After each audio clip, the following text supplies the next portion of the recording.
Assalamualaikum warahmatullahi wabarakatuh. Perkenalkan, nama saya Fidian Rahmadi dari Magelang. Ini mohon maaf pada Habib, ini saya bertanya atas nama wong desa, atas nama wong Taman Agung, Muntilan, wong Magelang, wong desa. Yang akan saya tanyakan adalah Habib itu sebenarnya apa ini, Bib? Soalnya saya sendiri juga terus terang itu pasti ada akan ini gitu, dan ini sangat mendasar dan seperti sebelumnya ini kita juga sudah mengetahui apa itu ulama, apa itu kiai, apa itu gus dan lain sebagainya. Tetapi untuk yang satu ini mohon maaf, untuk Habib sendiri itu definisinya apa? Kalau memang Habib itu adalah kekasihnya Muhammad SAW, berarti ketika saya bersolawat kepada Nabi, berarti saya juga berhak menjadi Habib karena saya sendiri mencintai Nabi. Kata-kata seperti itu ya. Nah, kemudian kita juga sering melakukan solawat-solawat itu ya di banyak tempat di Yogyakarta. Itu jamaah-jamaah seperti ini disebut sebagai muhibbin, yaitu orang-orang yang tresno kanjeng Nabi. Nah, itu kan banyak muhibbin. Nek saya pribadi menyebut saya Habib, berarti itu gimana? Ini biar jelas ya. Kemudian yang terakhir, karena ini sebagai PR saya pribadi, karena teman-teman juga banyak sekali yang menanyakan kepada saya ketika rofaan bareng Habib apa itu janjane, saya sangat bingung untuk menjawabnya. Dan setahu saya itu Habib itu ada departemennya ya Gus ya, Habib ya, di mana di Jakarta. Ini ada departemen Habib. Jadi kalau menjadi Habib itu syaratnya harus terdaftar di departemen ini sepengetahuan saya ya. Jadi maksudnya ini betra kleru saya meletakkan Habib itu di mana, saya meletakkan ulama di mana, saya meletakkan kiai di mana. Begitu, terima kasih, tepuk tangan. Salam. Ya, jelas tidak mungkin kita akan tuntaskan masalah ini dalam malam ini ya. Ini perlu waktu lagi insyaallah taala. Dan khususnya saya cari-cari alasan supaya nanti kalau jawabannya kurang pas, karena saya juga pernah pengajian jam 12 malam.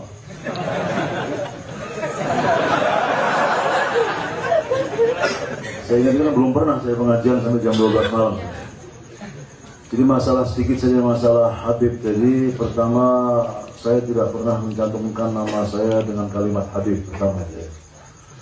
Yang kedua, memang di kalangan kaum muslimin, bukan hanya di Indonesia saja, kan istilah itu ada dua macam. Ada istilah yang datang dari syariah, ada istilah yang datang dari pengikut syariah ya. Jadi katakanlah seperti istilah haji, sholat, doa, segala macam itu menjelas dari syariah. Ada hal lain yang masih dipertanyakan, ini syariah atau pengikut syariah yang bikin. Misalnya kalimat sufi, kalimat tariqah, misalnya ada Qutbul Aulia, ada abdal, segala macam itu istilah dari mana? Apa dari syariat, apa dari ulama atau pengikut syariat? Itu dibahas dalam buku-buku ulama kita lah ya. Jadi kaum muslimin ini ya bisa dikatakan mayoritas ingin memberikan penghormatan kepada keturunan Nabi Muhammad yang melalui jalur Al-Hasan dan Al-Husain tadi. Jadi Habib dimaksudkan orang yang dianggap memiliki nasab atau silsilah sampai kepada Al-Hasan dan Al-Husain. Begitulah, jadi kasih demikian. Seperti sementara orang ingin memberikan penghormatan kepada anak kiai dipanggil dengan Gus tadi. Ya. Jadi kalau Anda tiba-tiba mengangkat diri sebagai Gus, mungkin diketawain orang ya, yang meyakini tadi bahwa Gus ini sudah jadi istilah untuk anak kiai misalnya. Ya. Walaupun saya dengar katanya kiai itu katanya ada hewan juga disebut kiai ya. Iya, Kiai Selamat tuh kan. Jadi mungkin anaknya harus panggil Gus juga, Gus Selamat. Ya. Kemudian di Indonesia ini memang kalimat ustadz atau kiai atau ulama itu merupakan profesi yang paling gampang disusupi. sejati adalah ulama yang dipilih oleh Allah. Malam hari ini kita tahu, jadi Anda harus menumbuhkan kepekaan dan radar untuk membedakan tiga macam ulama ini. Sebab umat sekarang yang menurut beliau tadi itu sudah kehilangan tauhid ya, itu sudah pasti tidak memiliki parameter untuk menentukan ini ulama atau bukan. Asal ditambah Gus jadi kiai, kan gitu. Padahal Gus itu adalah anak kiai yang belum punya kemampuan dan ilmu untuk disebut kiai. Itu Gus. Kalau dia sudah jadi kiai, dia tidak Gus lagi tapi kiai. Jadi ada orang yang sampai akhir hayatnya Gus terus ada. Karena menurut masyarakat dia belum punya kualitas untuk jadi kiai. Itu saya bukan gimana-gimana, saya sendiri ya bukan kiai ya bukan Gus. Saya ini Gu. Kalau di Jombang orang yang angon kambing, kerbau itu di antara mereka memanggil satu sama lain dengan penghormatan Gu. Jadi Gu Sobari gitu. Nanti Gu gitu kan. Nanti Gu Nun gitu. Saya dulu dipanggil Gu Nun. Oke, teman-teman sekalian, mulai hari ini kita pulang dari sini, kita meningkatkan radar kita untuk menemukan mana ulama yang dipilih Allah di zaman ini. Kalau Anda ketemu satu saja, insya Allah Anda sudah selamat dunia akhirat. Amin. Ya, amin ya rabbal alamin. Saya persilakan siapa? 1, 2, 3, oke, 4, oke. Silakan langsung maju, mikrofonnya diatur yang sebelah kanan oleh Mas Imam. Mas Ramli, silakan. Foto. Foto. Assalamualaikum warahmatullahi wabarakatuh. Ustadz Hasan dan Habib Ahmad yang saya hormati, saya bertanya tentang cinta sejati. Cinta itu kan tidak cuma di bibir. Kita merayu kekasih itu dengan bibir itu gombal. Nah, termasuk cinta kepada Nabi kan harus dengan perbuatan. Bismillahirrahmanirrahim. Qul in kuntum tuhibbunallaha fattabi'uni fayaghfir lakum dzunubakum. Dalam surat Al-Imran, kalau kau mencintai Allah, maka ikutilah aku. Ikuti aku berarti kan seluruh gerak badan ini harus meniru Nabi, bukan cuma di bibir. Maka saya mohon maaf saya kurang ajar nih. Saya mau menguji keulamaannya.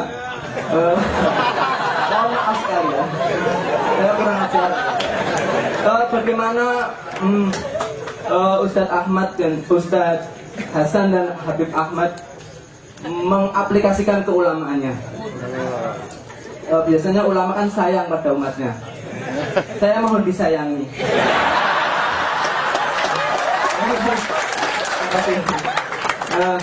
Saya mau curhat. Gini, saya pernah punya guru. Guru itu mengajarkan saya doa bercermin. Ketika diajarkan doa bercermin, saya nggak serius. Maka saya hanya ingat artinya aja, Arabnya lupa.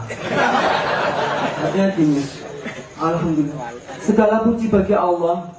Ya Allah, sebagaimana Engkau membaguskan wajah saya, maka baguskanlah akhlakku. Ketika doa itu saya praktekkan, tiba-tiba saya menghadap cermin, saya lihat anjing. Itu hari pertama, kaget ya. Terus hari kedua, saya praktekkan doa itu, jangan-jangan mata saya yang salah. Saya praktekkan doa itu, terus saya lihat babi. Astagfirullahaladzim. Ternyata saya banyak makan, sebelum saya bercermin makan banyak sekali. Terus hari ketiga saya bercermin, saya lihat wajah saya kok seperti tikus itu. Astagfirullahaladzim. Benar-benar sampai suatu ketika saya bercermin, saya tidak punya kepala pernah. Sampai saya tidak ada sama sekali pernah itu. Ini cermin salah apa saya makanya? Terus saya bolak-balik, astagfirullahaladzim. Wah, benar-benar saya tersiksa dengan itu. Wah, kemana saya mau bertanya itu? Sementara guru saya sudah meninggal dunia. Nah, maka saya ingin Habib Hasan dan Ustadz Habib Ahmad dan Ustadz Hasan menggantikan posisi guru saya. Bisa menyelesaikan persoalan psikologis yang saya hadapi. gila ya tuh. Apalagi mikirkan yang lain, masalah negara Indonesia dunia itu sudah terlalu capek sekali. Sampai saya itu ya sinting lah. Masa melihat DPR kayak gerombolan apa itu. Astagfirullahaladzim, saya nggak usah ngeliat itu, saya lihat wajah saya sendiri di sini. Ternyata wow, lebih jelek gitu.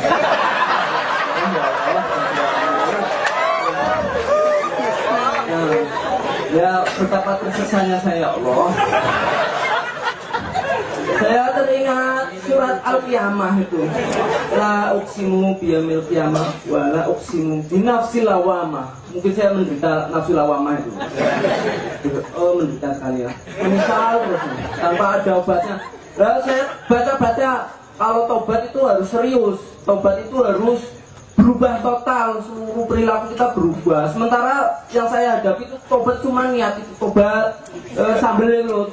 Setelah itu terulang lagi kejelekan. Wah, tobat saya nggak serius. Apalagi mau inabah, mau ke jenjang berikutnya. Benar-benar kerepotan akhirnya. Terus kalau baca ayat surat Ar-Ra'd itu, innallaha la yughayyiru biqaumin hatta yughayyiru bi anfusihim itu. Allah tidak akan merubah suatu kaum kecuali kaum itu merubah dirinya sendiri, nafsunya sendiri. Wah, betapa menderitanya aku membaca ayat itu, ya Allah. Jangankan mimpi tentang perubahan, merubah diri sendiri aja saya nggak bisa, ya Allah. Apakah engkau mampu mengampuni saya, ya Allah, yang banyak ini? Kalau benar-benar membuktikan pengampunannya, mestinya saya berubah tuh sikapnya kan. Bukti tobat kan harusnya terbukti nyata itu loh. Berubah perilakunya, berubah seperti rahmatan lil alamin itu loh. Tapi wah, alangkah jauhnya itu. Rahmatan pada diri sendiri aja belum bisa. Mohon kasih sayangnya Habib Hasan, sama Habib Ahmad sama Ustadz Hasan. Saya mohon resepnya. Terima kasih. Assalamualaikum warahmatullahi wabarakatuh. Masya Allah, saya akan memberikan jawaban sepenuhnya kepada beliau. Saya kira Mas siapa tuh namanya supaya beliau ingat? Muhtasib loh, namanya aja Muhtasib kan, Masya Allah. Hubungannya sama Hisab. Saya kira Rabbana ma khalaqta hadza batila. Allah itu menentukan formula kemesraan hubungannya dengan hambanya itu dengan macam-macam cara, dan dengan Muhtasib begitu cara Allah bermesraan sama dia. Dan Muhtasib sendiri orang yang sangat pandai menyembunyikan kebaikannya, dan tidak ada orang yang lebih mulia daripada orang yang selalu cenderung menyembunyikan kebaikannya. Sirwangi merem-meremnya itu. Sip, tenang sih ya. Oke, hari ini antum menjadi muridnya beliau berdua ya. Amin ya rabbal alamin. Wis rapi durung? Sampun. Wis rapi. Tinggal konfirmasi sama si aku kaya Asura.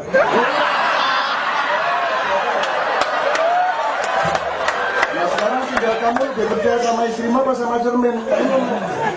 Ada orang Mas kau yang ganteng banget sama Sasib.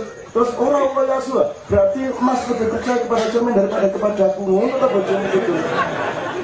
Oke, kedua langsung di sebelah kiri, Mas kasih mic mikrofon. Sebelah kiri baru nanti sebelah dinyalain.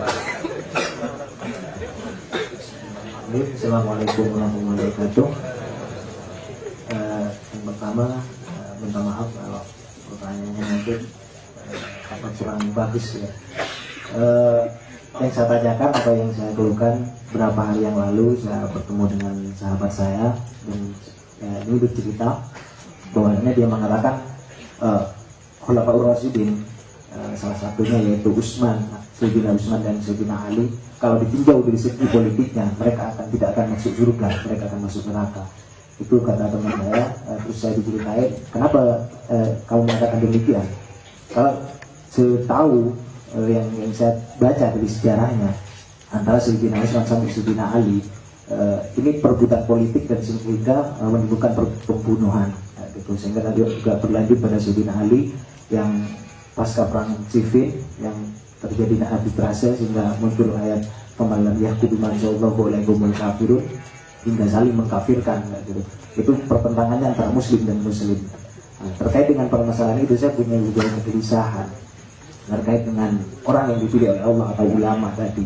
Karena hal ini yang sangat-sangat absurd, sangat-sangat tidak jelas yaitu siapa manusia yang dipilih oleh Allah. Nah, ketika kita kaitkan dengan Sayyidina Ali dan Sayyidina Utsman, gitu, saya juga bingung antara mereka berdua siapa yang dipilih oleh Allah untuk menjadi petunjuk dan menjadi patokan bagi kita umat Islam. Siapa sebenarnya ulama di antara keduanya? Karena memang pertentangannya ini sangat dasar kan. Seperti itu mungkin karena kata ulama di sini juga tidak jelas. Ketika semisal ulama, orang yang mengamini bahwa Sayyidina Utsman adalah ulama, tapi tidak pada pengikut Sayyidina Ali. Begitupun juga pada pengikut Sayyidina Ali. Sayyidina Ali bukanlah ulama bagi pengikut Sayyidina Utsman atau Muawiyah.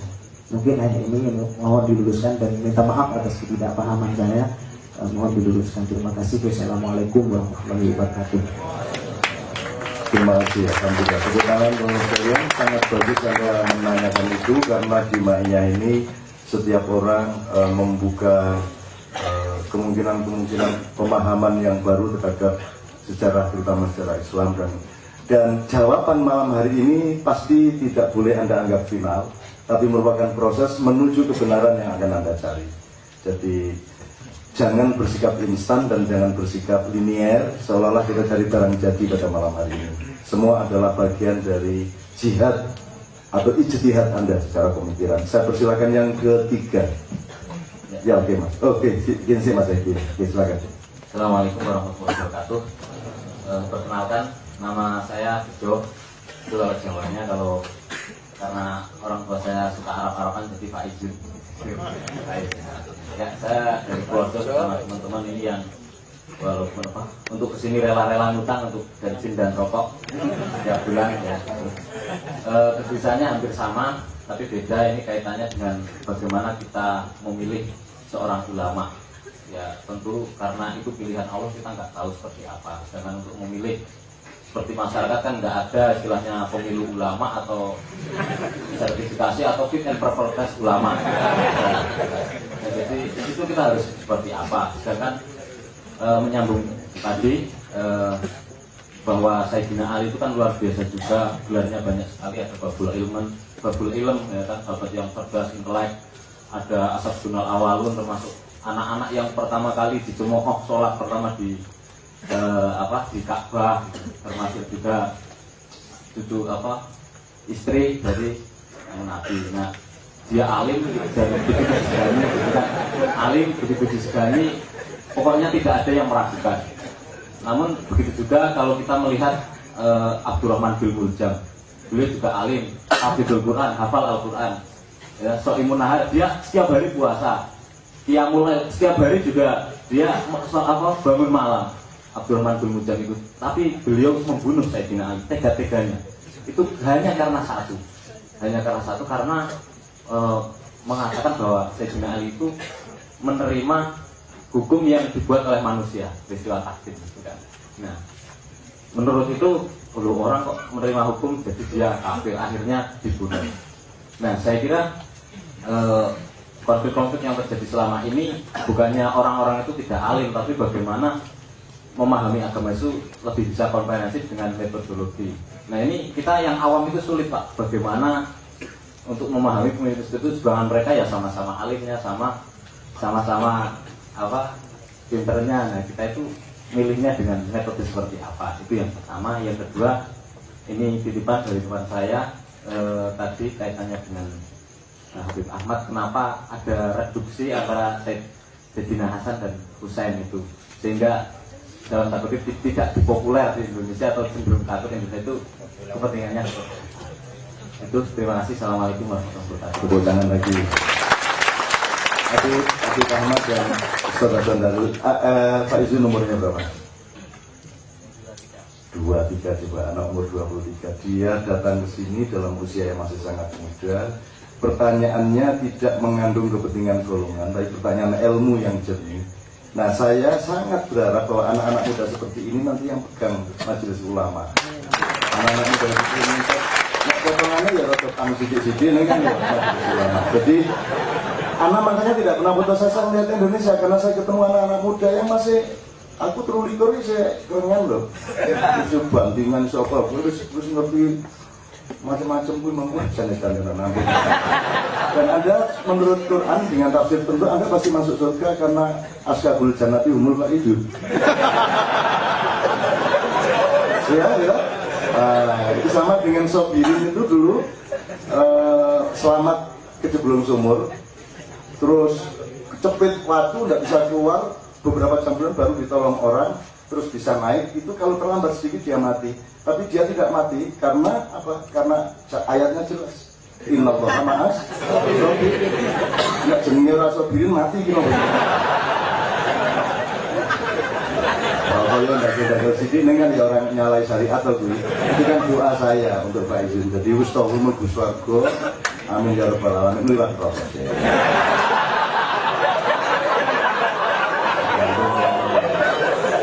Oke, ya Allah, saya senang sekali Purworejo punya masa depan cerah dengan anak dan anak-anak. Oke, yang terakhir, yang keempat di belakangnya tadi kalau tidak salah. Apa tuh? Assalamualaikum warahmatullahi wabarakatuh. Perkenalkan, nama saya Fidian Rahmadi dari Magelang. Ini mohon maaf pada Habib, ini saya bertanya atas nama wong desa, atas nama wong Taman Agung, Muntilan, wong Magelang, wong desa. Yang akan saya tanyakan adalah Habib itu sebenarnya apa Habib? Soalnya saya sendiri juga terus terang itu pasti ada takon ini gitu, dan ini sangat mendasar dan seperti sebelumnya ini kita juga sudah mengetahui apa itu ulama, apa itu kiai, apa itu gus dan lain sebagainya. Tetapi untuk yang satu ini mohon maaf, untuk Habib sendiri itu definisinya apa? Kalau memang Habib itu adalah kekasihnya Muhammad SAW, berarti ketika saya bersolawat kepada Nabi, berarti saya juga berhak menjadi Habib karena saya sendiri mencintai Nabi. Kata-kata seperti itu ya. Nah, kemudian kita juga sering melakukan solawat itu ya di banyak tempat di Yogyakarta. Itu jamaah-jamaah seperti ini disebut sebagai muhibbin, yaitu orang-orang yang tresno kanjeng Nabi. Nah, itu kan banyak muhibbin. Nek saya pribadi menyebut saya Habib, berarti itu gimana? Ini biar jelas ya. Kemudian yang terakhir, karena ini sebagai PR saya pribadi, karena teman-teman juga banyak sekali yang menanyakan kepada saya ketika rokokan bareng Habib apa itu, dan saya sangat bingung untuk menjawabnya. Dan setahu saya itu Habib itu ada departemennya ya Gus ya, Habib ya, di mana di Jakarta.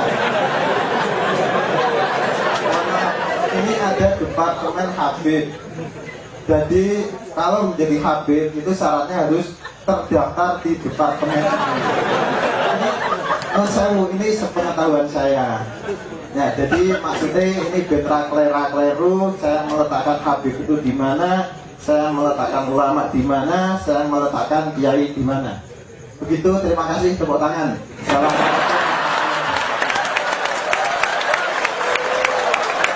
Saya sangat senang sekali empat orang yang saraf-saraf otaknya berbinar-binar seperti matahari. Saking dingin dari Habib dibalani Magelang ini sarungan. Habib sarung ya. Tapi saya kira sangat jujur pada bayanu antusibu komang Bunjala, sangat bagus. Saya mungkin nitip tambahan pertanyaan. Kan di Jakarta sangat kenal itu Habib siapa dengan Majelis Nurul Mustafa, Habib siapa dengan Majelis Rasulullah dan seterusnya. Itu kan kalau kita semua kan bingung nih awam-awam ini. Jadi kalau malam hari ini ada apa jenis ono juntrungnya iki piye nane iki kan gitu kan. Kita akan sangat berterima kasih. Itu tidak ada hubungannya kita ini Habib atau tidak, ya tidak ada hubungannya. Wis kowe wong desa wae.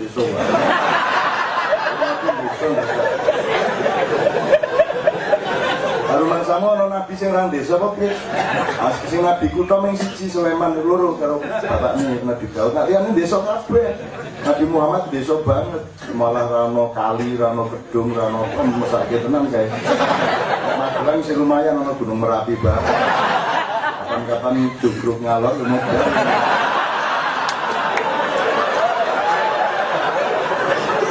So, ada kemungkinan karena Merapi sekarang sedang melakukan peningkatan magma sekitar 4 kali lipat dibanding 2 tahun yang lalu. Dan salah satu yang harus Anda antisipasi adalah kalau wedhus gembel sama laharnya mungkin masih tetap ke utara, ke selatan dan sedikit barat kalau wedhus gembelnya. Tapi kalau jugruke wadune puncak Merapi itu sengalor. Itu kenangan itu. Muga-muga ora dengan malam ini kita sebut menjadi tidak. Ning nek iya tunggu ilingo omonganku. Betul, jadi semoga Allah SWT menyelamatkan Anda semua. Dan saya sangat senang dengan kecerdasan Anda yang murni. Bukan kecerdasan yang bagusi, bukan kecerdasan golongan, bukan kecerdasan firqah, tapi kecerdasan Islam, kecerdasan mencari ilmu yang sungguh-sungguh. Tepuk tangan untuk semua. Saya persilakan merdeka-merdekanya kepada Habib dulu barangkali, atau kepada Ustaz dulu, Ustaz Hasan dulu. Betul.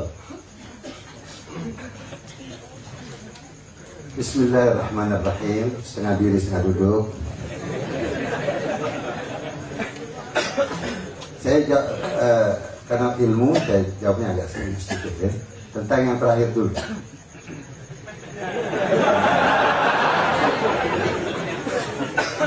Habib itu diambil dari kalimat ahabba yuhibbu. Habib wal mahbub, yang dicintai, muhib para pencinta, Allah wal mahbub, yang dicintai. Kalau di Indonesia sekarang banyak kita dengar Habib, Habib ya, itu bukan sejarah baru, panjang. Sudah Wali Songo aja, Ridwanullah alaihim, udah 500 tahun lebih. Di Gresik ada makam Fatimah binti Maimun, itu udah 1000 tahun. Jadi sejarah masuknya Islam, para Habib ke Indonesia bukan sejarah baru, sudah lebih dari 1000 tahun. Bahkan satu literatur saya baca, yang masuk ke Indonesia langsung anaknya cucu Nabi yang ke-6, Imam Ja'far Shadiq bin Imam Muhammad Al-Baqir bin Imam Ali Zainal Abidin bin Sayyidina Husain.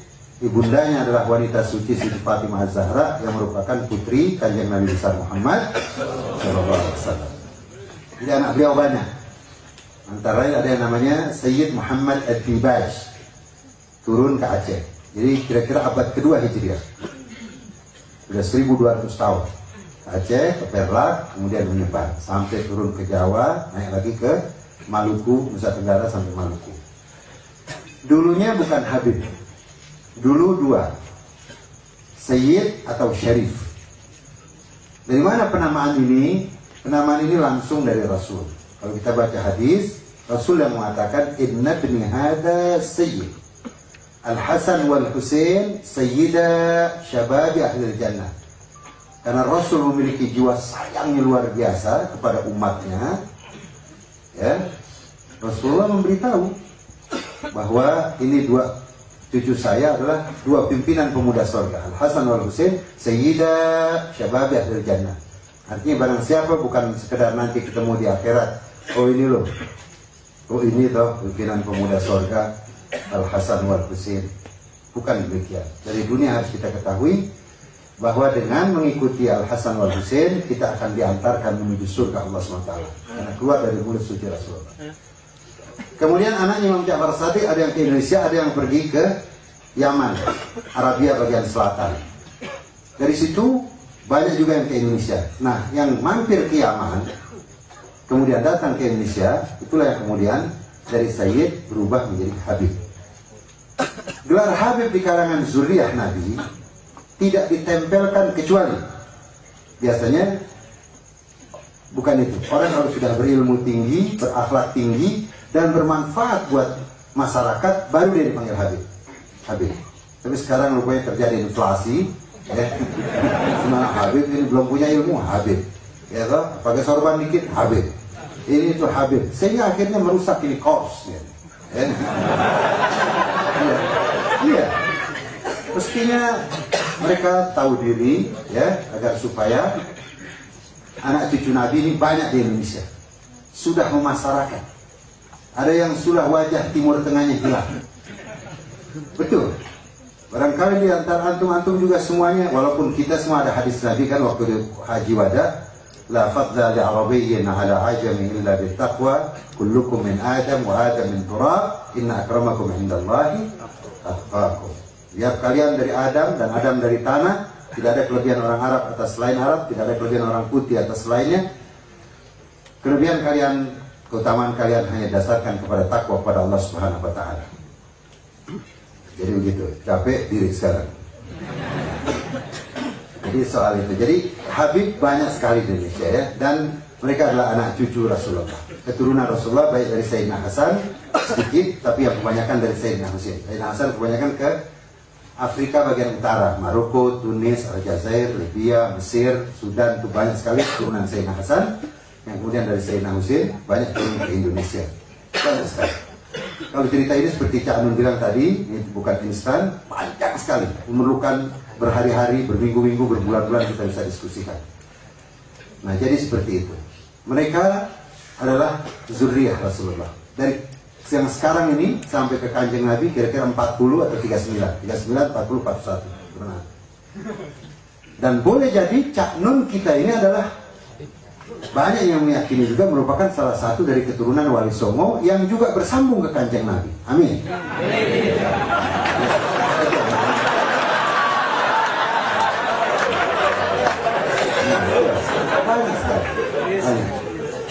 Jadi itu singkatnya. Kalau saya bisa terlalu panjang lah kalau bicara masalah ini. Dia kata mari kita, ada orang Imam Hanafi dulu mau begitu dikatakan oleh Imam Ja'far Shadiq, ini tongkat Rasulullah. Mereka ingin mencium tongkat. Kenapa? Nggak dikasih. Ini kan tongkat Rasulullah, saya ingin cium. Bukti kerinduan saya sama Rasulullah, cinta saya sama Rasulullah. Saya mau cium tongkat. Kata Imam Ja'far Shadiq, kenapa tongkat yang mau dicium? Saya keturunan Rasulullah. Nah tentu bukan sekedar ikut buta, bukan apa ya. Banyak sekali keturunan Nabi yang merupakan mutiara-mutiara, tidak punya kepentingan apa-apa, nggak mau disebut, nggak mau apa, ada di gang-gang sempit, ada di berbagai pelosok Indonesia, dari Sabang sampai Merauke, banyak sekali para sayyid, para habib yang hidup bersama masyarakat. Tidak tampil di TV dengan kalimat yang Cak Nun bilang tadi. Jamaah, itu terjadi reduksi ilmu besar-besaran. Anak belum punya ilmu, sudah ngajar orang jutaan orang. Berarti ada tangan jahat sedang main. Sedangkan para pencinta Nabi, baik dari umat Nabi maupun dari zuriat Nabi, banyak sekali yang merupakan mutiara-mutiara. Kenapa tidak muncul? Karena dianggap tidak marketable, tidak laku. Justru akan menjadi cahaya, justru akan menerobos kegelapan, justru akan membuat Indonesia jadi bagus. Karena itu disingkirkan oleh kapitalisme liar. Para pencinta Rasulullah secara umum maupun zuriat Rasulullah banyak sekali. Kemudian apa yang pertanyaan yang lain-lain, para penanya saudara-saudaraku yang mulia, tentang perubahan, tentang cermin tadi ya, bercermin lihat ini, bercermin lihat itu ya. Memang di kalangan cerita-cerita kaum sufi terjadi seperti itu. Kalau orang pada tingkat tertentu melatih dirinya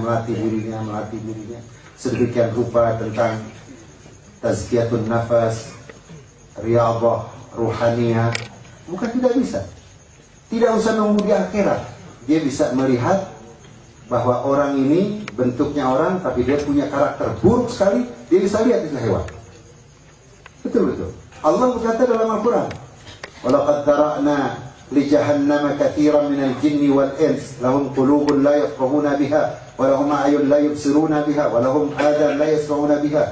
Aku siapkan neraka jahanam, aku akan masukkan orang tertentu ke situ. Kenapa ya Allah? Mereka saya kasih hati, nggak mau punya hati, nggak ada rahmat di hatinya.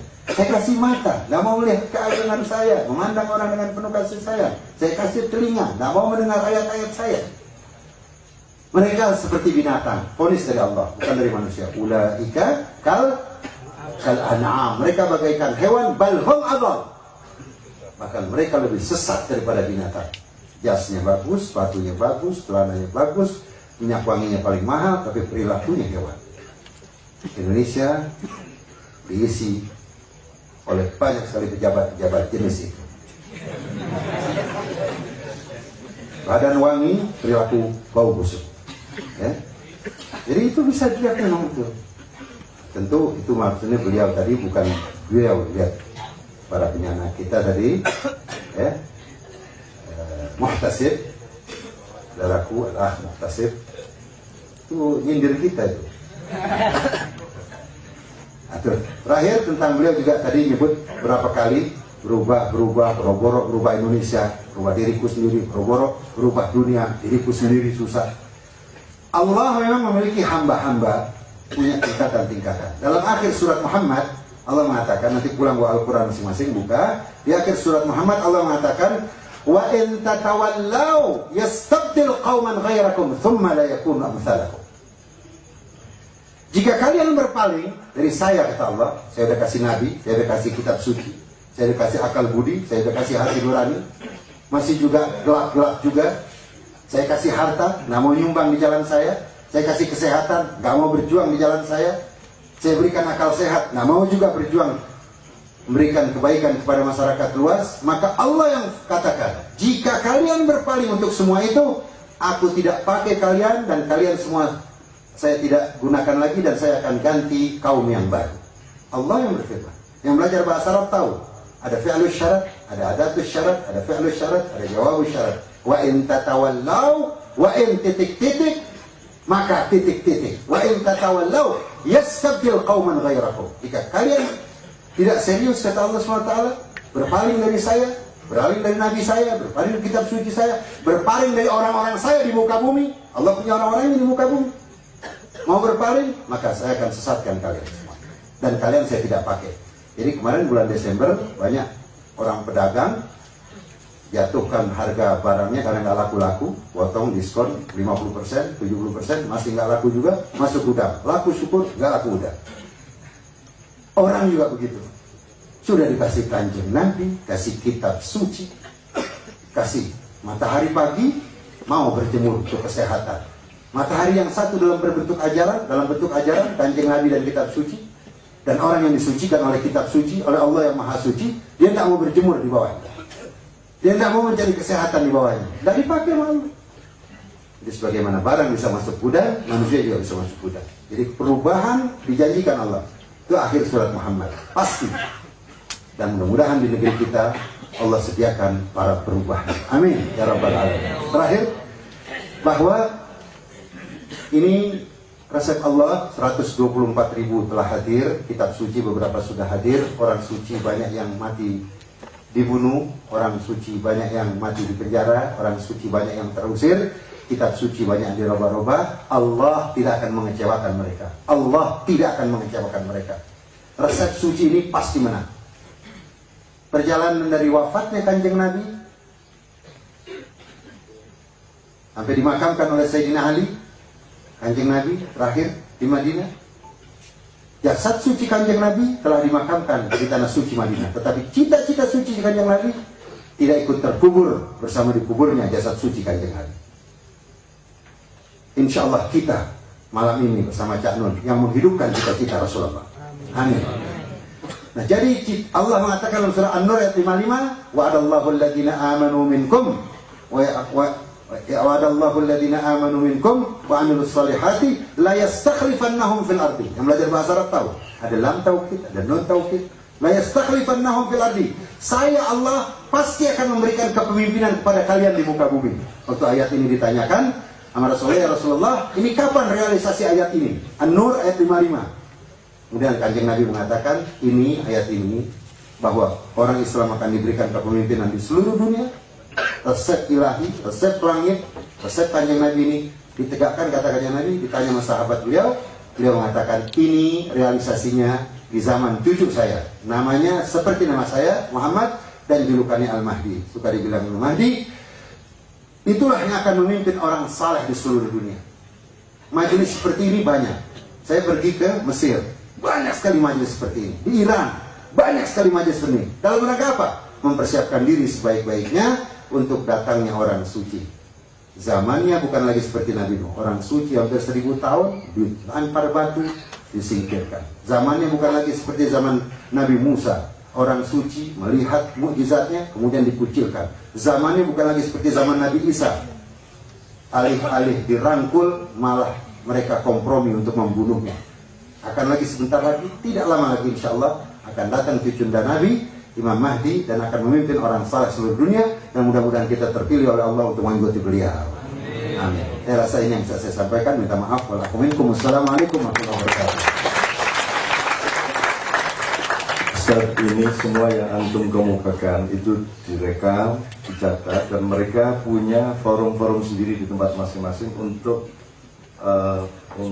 mengelaborasi lebih jauh. Ya, di Purworejo, di Kebumen, semua mereka akan mendiskusinya. Jadi insya Allah berkah antum jariahnya akan kemana-mana. Dan ini sangat bagus, dan saya sangat senang sehingga Indonesia ini kelihatannya beres.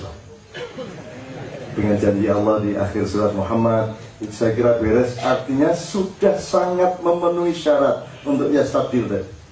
Sudah sangat memenuhi syarat. Dan Anda adalah insya Allah, karena Anda tidak ikut, Anda kok ini mereka malah sekarang berjemur di bawah matahari Qur'aniyah, padahal mereka tidak pernah berjemur di matahari yang itu. Orang tahu gue, karena tidak pernah mereka berjemur. Berjemurnya ya di acara-acara seperti ini. Insya Allah antum yang mengganti.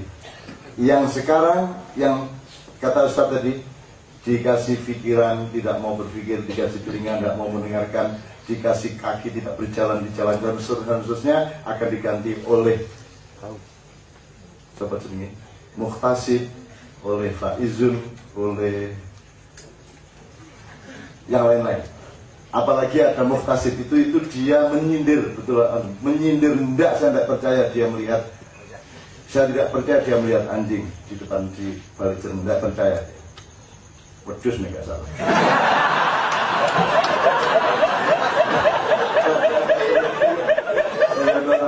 Enggak. Dan dia enggak bingung dia. Dengan melihat itu tidak bingung dia. Itu sangat sederhana. Itu cara menjawabnya sederhana, tidak perlu fatwa-fatwa tinggi. Itu sangat, dia bisa menjawab itu sendiri, tidak ada masalah. Dia sedang disembunyikan Allah dan menyembunyikan dirinya. Dia ingin melihat jajal arek-arek dia kan gitu. Makanya dia tidak terlalu berani menatap orang, dia selalu berkedip-kedip terus. Itu karena dia selalu ingin menyembunyikan dirinya. Allah yuhibbul muhtasib. Amin ya rabbal alamin. Saya berikan kepada Habib Ahmad untuk mengkasih dan memuncai jawaban ini kepada 4 orang harapan Indonesia yang akan menggantikan para kafirun dan musyrikun. Dan Anda insya Allah saya doakan benar menggantikan. Saya sama Sobari sudah tua, sama-sama Muhammad namanya, dia Muhammad Sobari, saya juga Muhammad Ainun Najib. Sekarang menyesal kenapa pakai Ainun Najib, dia juga menyesal kenapa Sobari, kenapa tidak Muhammad saja, sehingga bisa mencurigai diri jangan-jangan imam agamanya saya. Ya, kita GR seperti itu dalam rangka ya Allah. Di Indonesia kalau nggak pinter-pinter tertawa ya Allah hancur lebur. Betul nggak? Maka di sini apapun saja bisa kita bikin kegembiraan. Amin. Habib, apa betul? Ya jelas tidak mungkin kita akan tuntaskan masalah ini dalam malam ini ya. Ini perlu waktu lagi insyaallah taala. Dan khususnya saya cari-cari alasan supaya nanti kalau jawabannya kurang pas, karena saya juga pernah pengajian jam 12 malam.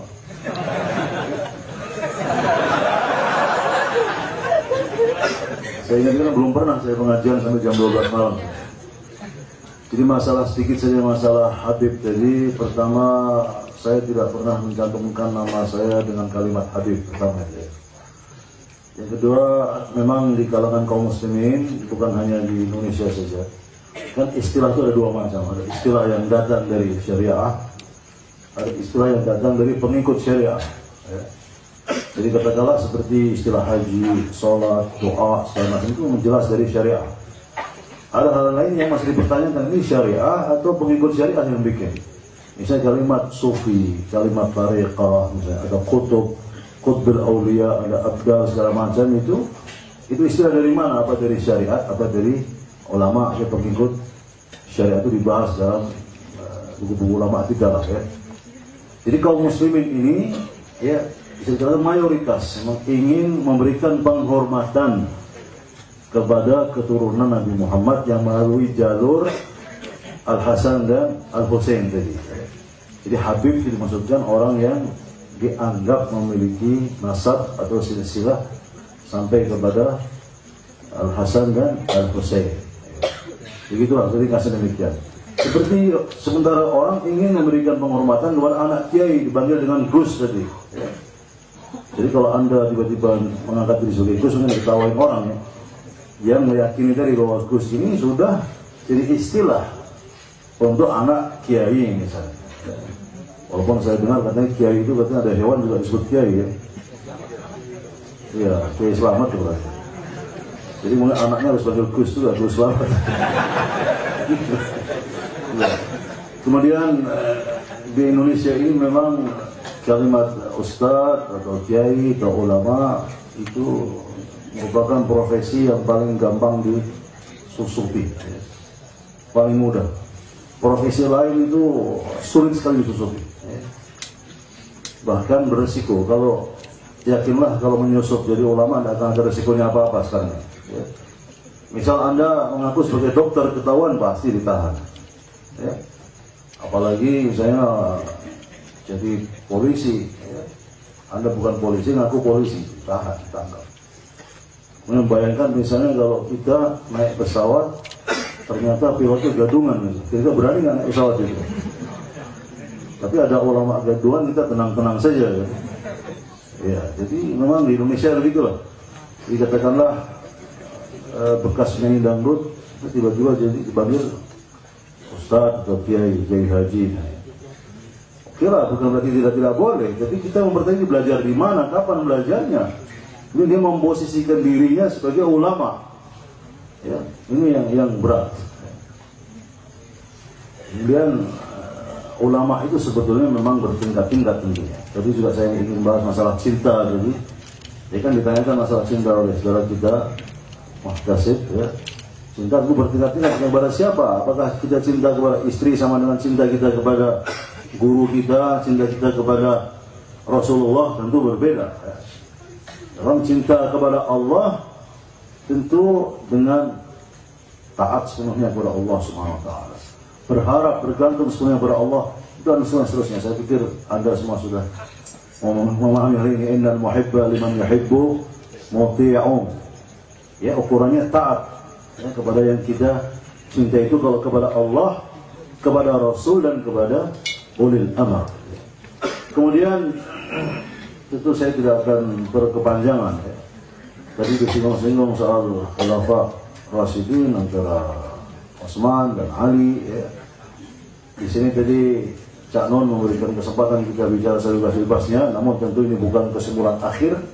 Ini bisa kita kaji lebih jauh, ya, bahwa paling tidak kita menilai, ya, ulama itu kan dari peninggalannya, dari ilmunya, ya, itu dari murid-muridnya.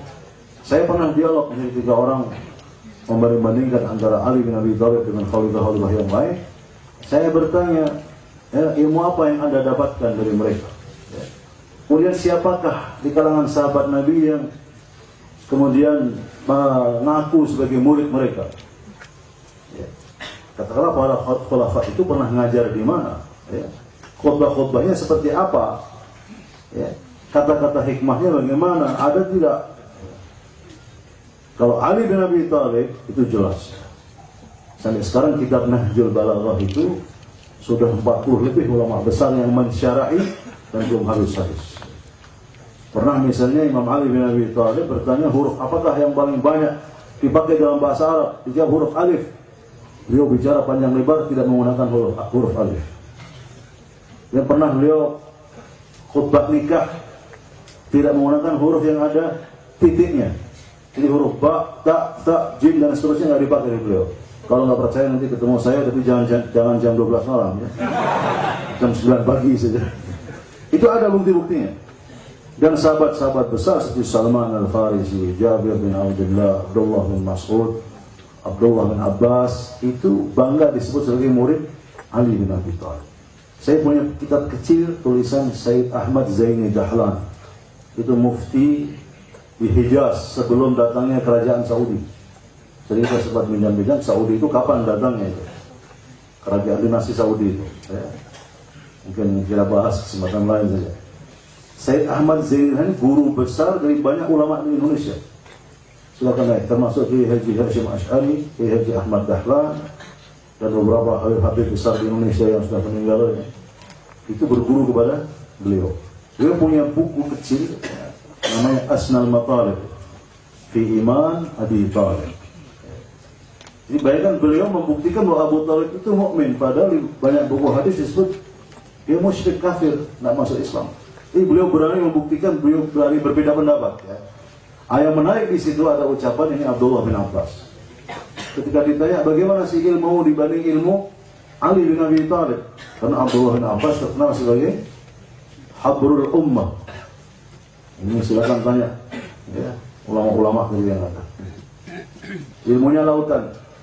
Abdullah bin Abbas menjawab, ilmuku dibanding ilmuku dan ilmu semua sahabat Nabi dibanding ilmu Ali bin Abi Thalib bagaikan setetes air dibanding 7 lautan. Itu ditulis oleh Said Ahmad Zainal Dahlan, mufti Hijaz waktu itu, bukan orang Syiah. Kemudian dalam buku-buku literatur Ahlus Sunnah pun disebutkan ketika Ali bin Abi Thalib diangkat sebagai khalifah setelah Utsman bin Affan meninggal, itu beliau mengumpulkan sahabat-sahabat Nabi, masih ada 30 orang yang hadir pada waktu itu, dan 11 diantaranya itu yang turut serta dalam perang Badar. Itu disebutkan di situ Imam Ali menyumpahi mereka, siapa yang mendengar dengan telinganya sendiri, melihat dengan matanya sendiri bahwa Rasulullah telah melantik saya sebagai imam, sebagai khalifah, setelahnya adalah berdiri. Ini 30 sahabat berdiri, termasuk 11 tadi peserta atau yang turut serta dalam perang Badar. Ini ada dalam literatur kitab hadis di kalangan ulama kita. Kemudian terjadilah tadi pergolakan politik. Itu bahwa bangsa Arab ini bangsa yang Al-Quran sendiri mengatakan dalam akhir surat Maryam, wa tunzira bihi qauman ludda. Biasanya kalau saya mengatakan begini, orang yang bukan Arab senang sekali dengannya. Jadi orang Arab itu disebutkan bangsa yang hobi bermusuhan. Dari dulu itu. Sampai sekarang ada 20 lebih negara Arab nggak pernah ada yang bersatu. Zaman Nabi pun begitu. Jangan dipikir Muhajirin Ansar itu semuanya taat-taat kepada Nabi. Lihat saja yang sholat Jum'ah misalnya, waktu perang Uhud, perang Hunain bagaimana? Mereka meninggalkan Nabi itu banyak, bukan sedikit. Jadi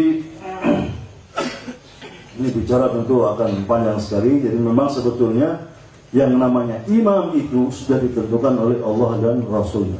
Dalam hadis Bukhari Muslim, ini bisa dikaji nanti, Nabi sendiri mengatakan bahwa al-immatu ba'di 12 imam itu. Jadi saya cenderung menggunakan istilah imam, karena istilah khalifah sudah bergeser dari istilah yang disyariatkan. Maka itu Abu Bakar, Umar, Utsman tidak ada yang bersandang gelarnya, tidak ada yang gelarnya imam. Saya tidak pernah mendengar ada orang mengatakan imam Abu Bakar, imam Umar, imam Utsman, nggak ada kan? Yang ada khalifah. Jadi imam itu memang orang yang dilantik oleh Allah dan Rasul, yang ditentukan orang-orang. Termasuk Imam Mahdi. Silakan tanya orang-orang Wahabi pun di Saudi itu yakin, nanti akan muncul Imam Mahdi. Siapa Imam Mahdi? Ada 2 yang disepakati seluruh kaum muslimin. Pertama, dia dari Ahlul Bait, dari keluarga Rasulullah. Pertama. Jadi nggak ada Imam Mahdi dari Afrika, dari India, dari Madura misalnya, nggak ada. Imam Mahdi dari Ahlul Bait. Yang kedua, Imam Mahdi itu jadi imam bukan rame-rame dipilih oleh manusia. Dibaiat oleh Jibril di antara rukun dan makam di Ka'bah sana. Ini kalau masih percaya hadis-hadis yang mutawatir. Ini kan bisa kita kaji lebih jauh. Jadi sebenarnya konsep imamah dalam Islam itu dari Ahlul Bait dan tidak dipilih oleh manusia. Jadi ketika zaman Rasulullah sudah meninggal dunia, walaupun khalifahnya itu orang lain, imamnya tetap Imam Ali. Saya membaca itu bukti-bukti bahwa Abu Bakar, Umar, Utsman pun dalam banyak hal merujuk kepada Imam Ali bin Abi Thalib. Sampai-sampai Umar bin Khattab sampai 70 kali mengatakan, kalau tidak ada Ali, saya ini binasa. Sampai 70 kali mengatakan begitu. Ya. Ketika timbul masalah-masalah mau merujuk siapa? Kepada Imam Ali bin Abi Thalib. Jangan heran karena memang dialah satu-satunya yang dididik secara khusus oleh Rasulullah dari sejak kecil, tidak terjamah oleh tangan orang lain. Dan peninggalannya sampai sekarang ya bisa kita kaji. Doa-doanya, kata-kata hikmahnya, khutbah-khutbahnya, sastranya luar biasa. Ya, saya jadi Cak Nun bisa menyampaikan ya dalam Nahjul Balaghah dan lain-lain itu banyak sekali. Silakan baca doa Kumail misalnya. Itu doa dari Ali bin Abi Thalib. Dapat ilmu dari mana? Dari Rasulullah tentunya. Dia tidak pernah belajar di madrasah lain. Dia belajar di madrasah kenabian. Begitupun ketika Ali ditanya, bagaimana kamu dibandingkan Rasulullah?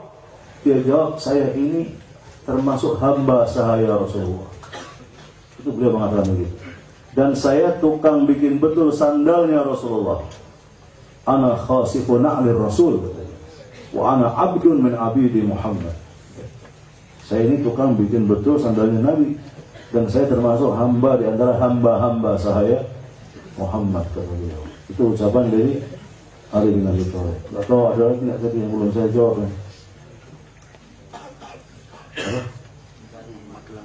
Mencari imam. Oh ya. Jadi ulama itu dari yang bertingkat-tingkat ya.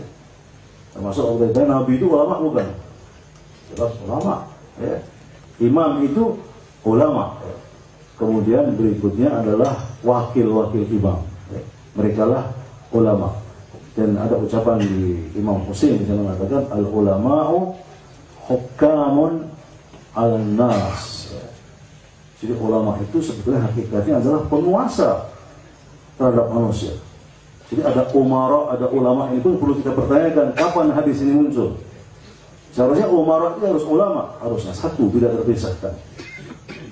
Nah, kalau sekarang Anda minta definisi, saya gampang definisinya lah. Ya, yang dikatakan ulama ya, dalam syariat Islam, akidah Islam dan akhlak Islam, ya, itu yang betul-betul menjaga dirinya dari perbuatan maksiat dan dia mampu menerangkan kepada masyarakat tentang Islam dari sumber-sumber aslinya. Saya pikir itu sudah cukup untuk mendefinisikan ulama untuk zaman sekarang ini. Ya.